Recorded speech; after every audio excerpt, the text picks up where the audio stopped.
संधिपर्ण जो आपके पाठ्यक्रम में है 8 अंक का उसका निर्धारण है संधिपर्ण का, लघु सिद्धांत कौमुदी में से जो आपके साथ पाठ्यक्रम में रखी गई है। संधि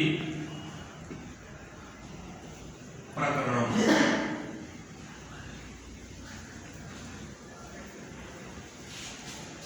संधि की परिभाषा क्या है? संधि किसे कहते हैं? संस्कृत में लगभग 4000 के आसपास सूत्र हैं जो माहेश्वर सूत्र से प्रारंभ करके, माहेश्वर सूत्र आपके अगले वर्ष द्वितीय वर्ष में आएंगे क्यों क्या होते हैं माहेश्वर सूत्र, शिव सूत्र इनको कहते हैं।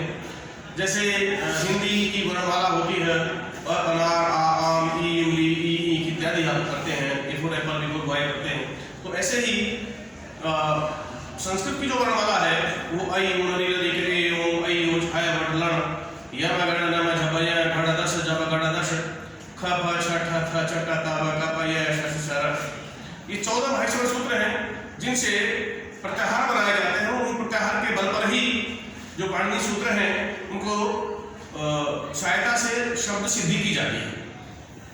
तो यहाँ पर जो अष्टाध्यायी है पाणिनि मुनि का, उसमें संधि की परिभाषा क्या लिखी है? पारः सन्निकर्ष संहिता, ये सूत्र है बेटे। परः सन्निकर्ष संहिता, परः सन्निकर्ष का मतलब है वर्णानाम अतिशयितः सन्निधि, वर्णों की अत्यधिक समीपता, वर्णों की परः सन्निकर्ष अत्यधिक समीपता संधि कहलाता है। कैसे? जैसे उप जमा इंद्र, ये पा के अंदर क्या है? पा तो व्यंजन है लेकिन पा के साथ क्या है? आकार है ए, इधर ई, इस आ और ई की अत्यधिक समीपता होने के कारण इन दोनों में संधि हो जाएगी। ये परः सन्निकर्ष संहिता इस सूत्र का अर्थ है। ठीक है बेटा? तो मुख्य रूप से सिद्धांत कौमुदी में नजरते हुए जो आपके पाठ्यक्रम में निर्धारित है, उन संधि की हम बात करें तो कितने प्रकार की संधियां होती हैं आपको पता है? संधियां कितने प्रकार की हैं? 3 प्रकार की। कौन कौन सी? शाबाश, स्वर संधि,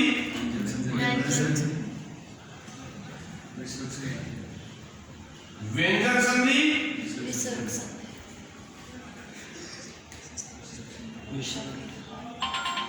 विसर्ग संधि,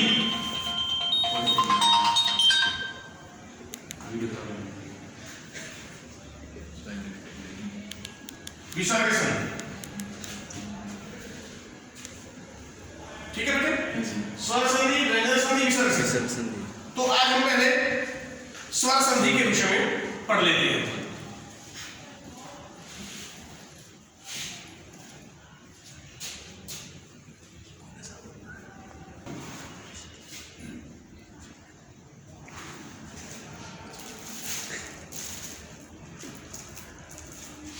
किन्हीं 2 स्वरों के मध्य संधि का होना स्वर संधि कहलाता है। ठीक है बेटा? किन्हीं 2 स्वरों में संधि होना स्वर संधि कहलाता है। तो सबसे पहला जो सूत्र संधि प्रकरण के अंतर्गत आता है वो है इको यणचि।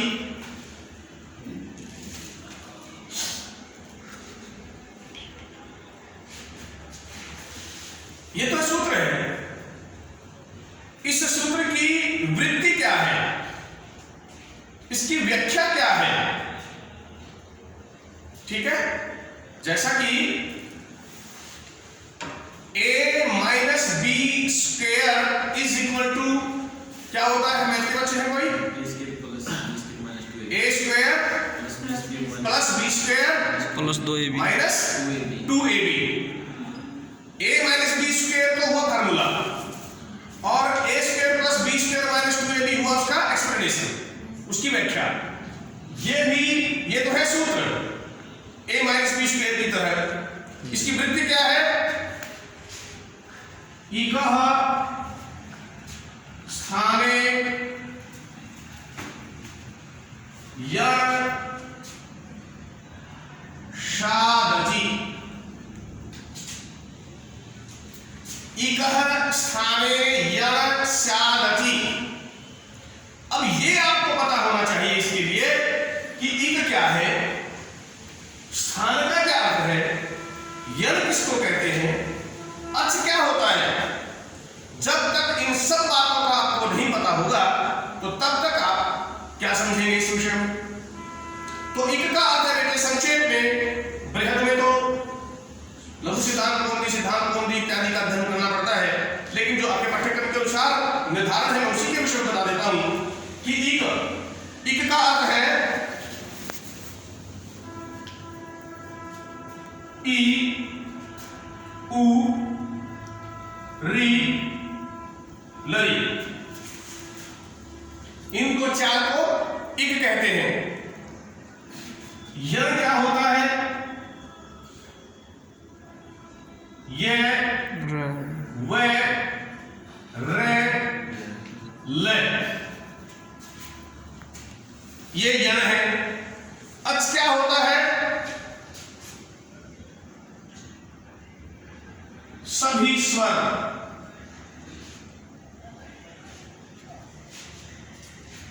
ठीक है, सभी स्वर अच कहलाएंगे। अब कहता है सूत्र में कि इन चार इन चार के स्थान पर ये चार यण हो जाते हैं यदि क्या हो, पर में एक पूर्व पक्ष होता है, एक पर होता है। उदाहरण मैं दे रहा हूं, सुभी जमा उपास्य, ये उदाहरण हुआ। ये है पूर्व, ये है पर। ये क्या है? पूर्व, ये क्या है? पर। ठीक है बेटे, इधर पूर्व में ये क्या है? यहां पे ये किसकी मात्रा है? दीर्घ ई। ठीक है, ये उ हर्ष। अब ये इक में से एक है, ठीक है, ये उ स्वर में से एक है। तो दोनों शर्त जो यहां पर रखी गई है वो दोनों पूरी हो रही है कि इक के स्थान पर यानी कि ई के स्थान पर यण हो जाए। यण का मतलब है या में से एक हो जाए। क्या होगा? वो एक आगे सूत्र आता है स्थानांतरतमः, उसके बल पे होता है कि जिनका उच्चारण स्थान एक हो ना, जैसे इचु ईशानाम तालु, ई चवर्ग ये श, इनका तालु स्थान होता है। अकु विसर्जनाम कंठ, अकार कवर्ग हकार, अकुह विसर्ज और विसर्ग, इनका स्थान कंठ होता है। तो जो जो इकट्ठे हो ना, तो ई का और य का इकट्ठा एक जैसा स्थान है, उ का व का एक जैसा है, री और ल का एक जैसा है, ली का ल का एक जैसा है। तो इसलिए वो स्थानांतरण सूत्र ये बताता है, सूत्र में लिख देता हूं, स्थानांतरण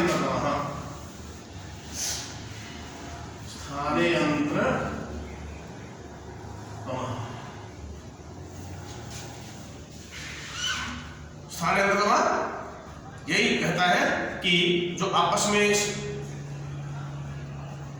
श्रवण संज्ञक वर्ण है, एक स्थानीय वर्ण है, जैसे ई का तालु है, ये का भी तालु।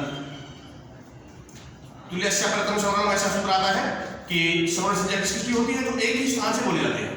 मुख विवर में विभिन्न स्थान है जिनसे वर्णों का उच्चारण होता है।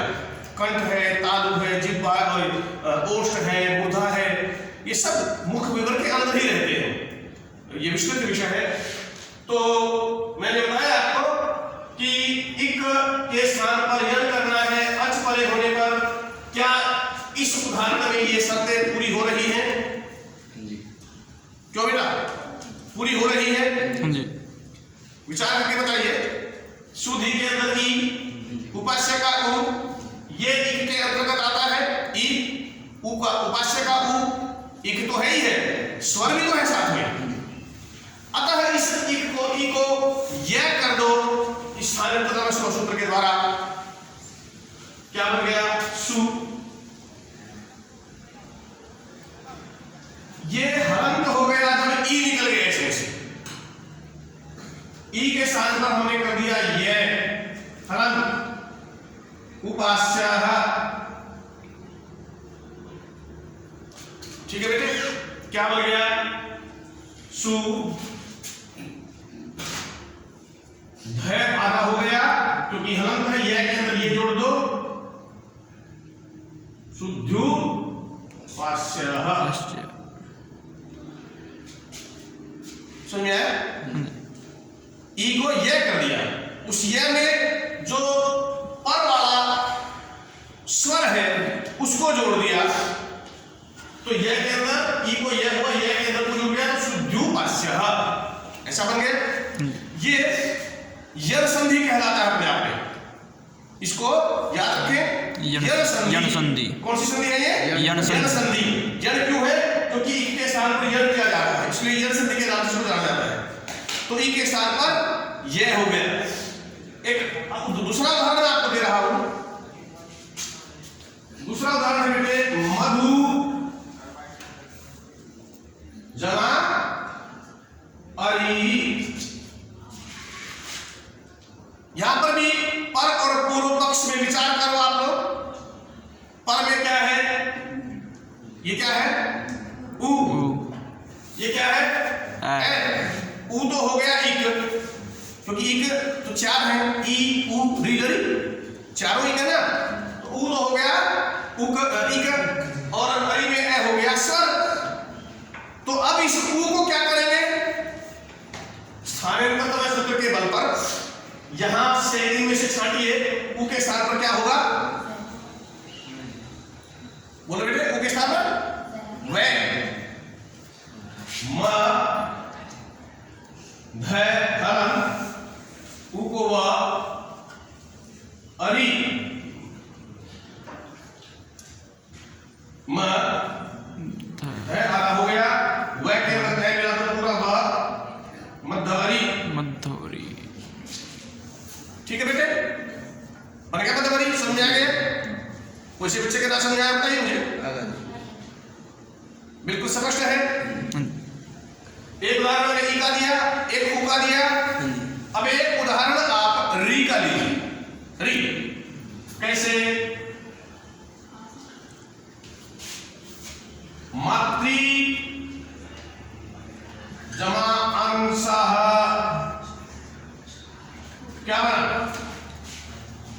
मातृ जमा अंशः। तय के अंदर क्या है ये? अरे ये री है। री कैसे करना? कैसे हुआ? मातृ बोल रहा हूं, मात्रा थोड़ी बोल रहा हूं। री हुआ। री इक है क्या? देखो उधर अंश में एक ए स्वर है, री को क्या हो जाएगा? रे।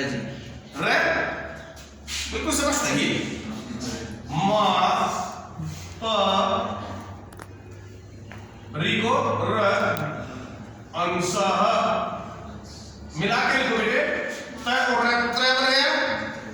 त्रय के अंदर ए जोड़ दो, मात्रंशः। समझ आया? क्यों बेटा? लगाइए मैथमेटिक्स पूर्ण रूप से। संस्कृत का व्याकरण पूर्ण रूप से वो है, मैथमेटिक्स है, गणित है। तो बेटा मातृ अंशः ताकि अंदर री को र के अंदर ये जोड़ होता है, और का तो संयोग हो गया, संयुक्त वर्ण हो गया ये त्र, इसमें है तो मातृ अंशः। समझ आ गया? उसके पश्चात एक उदाहरण और मैं दे रहा हूं। लरी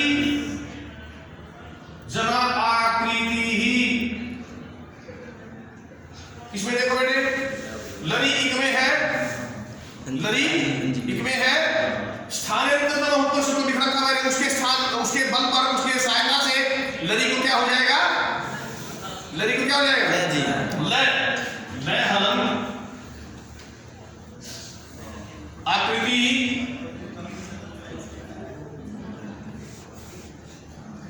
इकट्ठा जोड़ के लिखो, क्या हो गया? लाकृति। लाकृति। तो ये पूरा जो यण संधि है स्व संधि के अंतर्गत पहली संधि जो मैंने करवाई, ये आपकी समझ में आई कि नहीं है? आगे री का एक उदाहरण हम दियो सर।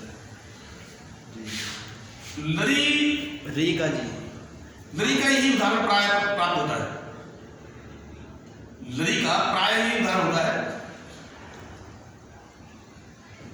वो फिर दूसरे उसमें आता है, एक त्वलकार भी होता है, वो इस उदाहरण में नहीं आता, वो दूसरे स्थान में आता है। तो ये लरी आकृति लाकृति, ठीक है। जो उदाहरण प्राप्त होता है वो लरी जमा आकृति लाकृति, ठीक है बेटा? समझ में आया?